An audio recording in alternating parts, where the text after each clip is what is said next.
How often do we hear that people just don't care? How many times have you been told that real substantial change isn't possible because most people are too selfish, too stupid, or too lazy to try and make a difference in their community?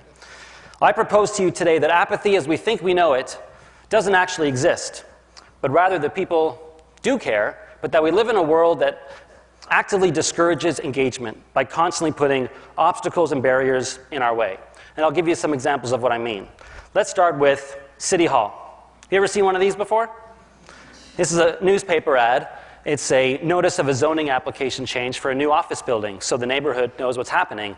As you can see, it's impossible to read. You need to get halfway down to even find out which address they're talking about, and then further down in tiny 10-point font to find out how to actually get involved.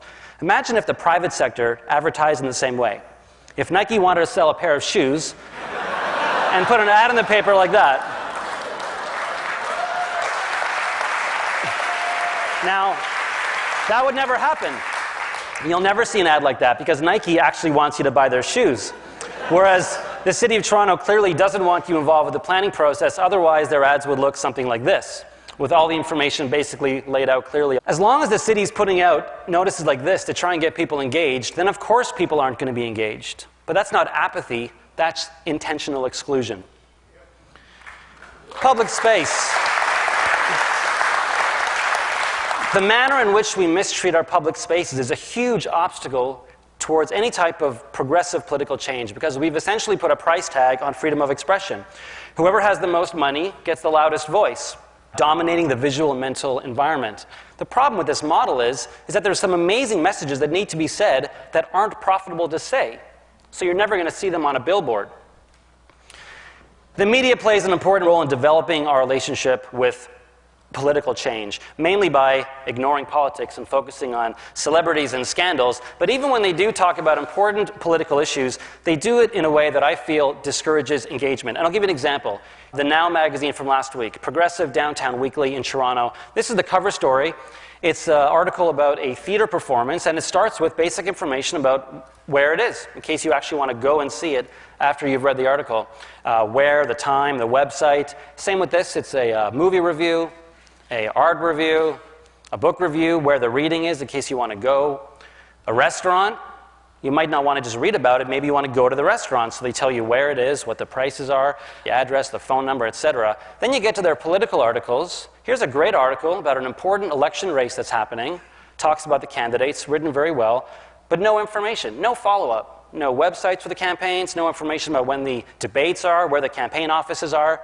Here's another good article about a new campaign opposing privatization of transit without any contact information for the campaign. The message seems to be that the readers are most likely to want to eat, maybe read a book, maybe see a movie, but not be engaged in their community. And you might think this is a small thing, but I think it's important because it sets a tone and it reinforces the dangerous idea that politics is a spectator sport. Heroes. How do we view leadership? Look at these 10 movies. What do they have in common? Anyone?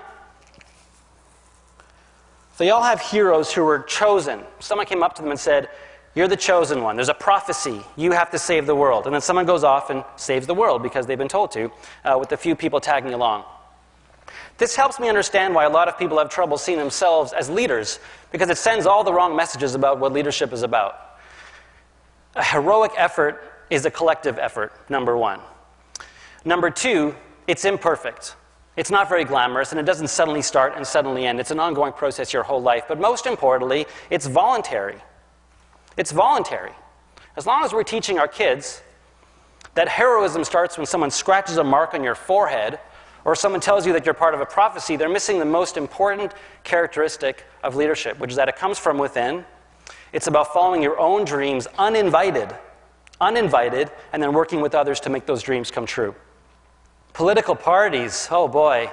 Political parties could and should be one of the basic entry points for people to get engaged in politics. Instead, they've become, sadly, uninspiring and uncreative organizations that rely so heavily on market research and polling and focus groups that they end up all saying the same thing, pretty much regurgitating back to us what we already want to hear at the expense of putting forward bold and creative ideas. And people can smell that, and it feeds cynicism.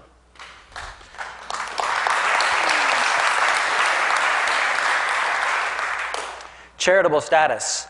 Groups who have charitable status in Canada aren't allowed to do advocacy. This is a huge problem and a huge obstacle to change because it means that some of the most passionate and informed voices are completely silenced, especially during election time. Which leads us to the last one, which is our elections. As you may have noticed, our elections in Canada are a complete joke. We use out-of-dated systems that are unfair and create random results. Canada is currently led by a party that most Canadians didn't actually want. How can we honestly and genuinely encourage more people to vote when votes don't count in Canada?